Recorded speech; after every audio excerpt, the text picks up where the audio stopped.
नमस्कार दोस्तों, आज की इस वीडियो में मैं आप लोगों को बताने वाला हूं जो क्लास 12 के कॉमर्स स्टूडेंट हैं उनके लिए ये वीडियो है। क्योंकि जो क्लास 12 का जो कॉमर्स है उसका जो इकोनॉमिक सब्जेक्ट है उसका आखिर कौन कौन सा ऐसा क्वेश्चन है जो हर साल रिपीट करते रहता है। मतलब वो क्वेश्चन बहुत बार रिपीट कर किया है और हो सकता है कि 2026 के बोर्ड एग्जाम में भी ये क्वेश्चन रिपीट करे। तो दोस्तों चलिए शुरू करते हैं आज का ये वीडियो। दोस्तों देखिए, हमारा पहला टॉपिक है इकोनॉमिक्स का नेशनल इनकम अकाउंटिंग। इसका कुछ क्वेश्चन है, चलिए मैं आप लोग को बताता हूँ। तो उसका क्वेश्चन है दोस्तों, पहला नंबर, explain the three method of calculating national income, value added comma income and expenditure method. ये हो गया आपका पहला क्वेश्चन। और दूसरा क्वेश्चन हम लोग पढ़ते हैं, discuss between real GDP and nominal GDP. ये हो गया आपका दूसरा क्वेश्चन। चलिए तीसरा क्वेश्चन है हमारा, discuss the inflation of GDP as an indicator of economic welfare. ये तीनों क्वेश्चन रिपीट करते हैं। और चलिए हमारा दूसरा टॉपिक है मनी एंड बैंकिंग। इससे भी रिलेटेड करके क्वेश्चन वो रिपीट करते हैं। चलिए क्वेश्चन पढ़ के मैं सुनाता हूँ। Explain the process of credit creation bye commercial banks with a numerical example. ये हो गया आप लोग का पहला क्वेश्चन। दूसरा क्वेश्चन है हमारा, describe the functions of the central bank RBI, specifically bankers to the government and bankers bank. हाँ, ये हो गया हमारा दूसरा क्वेश्चन। और तीसरा क्वेश्चन है, quantitative and qualitative tools of monetary policy.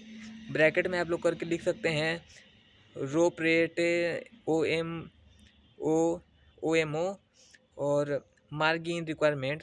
फिर ब्रैकेट यहीं पे क्लोज होगा, टू कंट्रोल इन्फ्लेशन। ऐसा करके एक क्वेश्चन आ सकता है आपके एग्जाम में। चलिए आगे बढ़ते हैं। दोस्तों देखिए, अब इससे रिलेटेड क्वेश्चन किससे, determination of income and employment, इससे रिलेटेड और भी क्वेश्चन है। चलिए मैं आप लोग को वो भी पढ़ के सुनाता हूँ।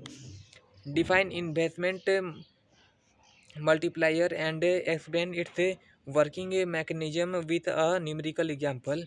ये हो गया पहला क्वेश्चन।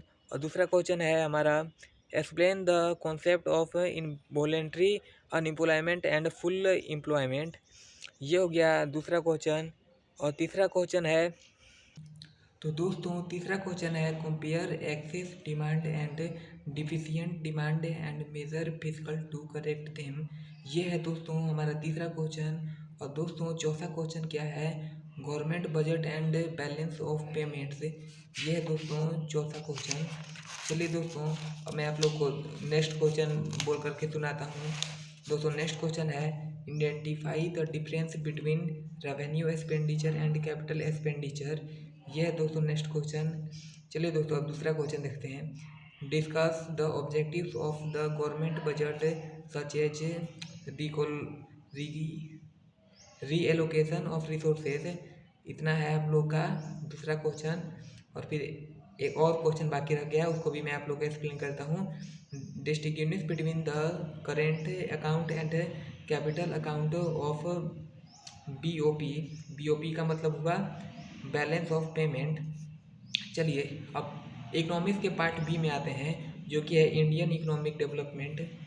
देखिए दोस्तों, डेवलपमेंट एक्सपीरियंस 1947 से 1990 तक ये टॉपिक है। चलिए मैं आप लोग का इसका क्वेश्चन पढ़ के सुनाता हूँ। Describe the state of the Indian economic on eve of independence. Bracket में आप लोग कर दिखेगा लिखा हुआ, agriculture, industry and foreign trade. यही ब्रैकेट क्लोज होता है। चलिए दोस्तों नेक्स्ट क्वेश्चन है हमारा, discuss the goals of 5 year plans. Discuss, चलिए एक बार और पढ़ते हैं, discuss the goals of 5 year plans, growth, modernisation, self reliance and equity. इतना है हम लोग का ये क्वेश्चन। फिर एक और क्वेश्चन है हमारा, evaluate the impact of the green revolution on Indian agriculture. ये एक क्वेश्चन है। फिर एक क्वेश्चन, इकोनॉमिक रिफॉर्म्स सिंस 1991। दोस्तों ये कोई क्वेश्चन नहीं है, बल्कि ये एक नया टॉपिक है। इकोनॉमिक रिफॉर्म्स सिंस 1991 ये टॉपिक है। चलिए इसका क्वेश्चन क्या है देखते हैं, explain the need for the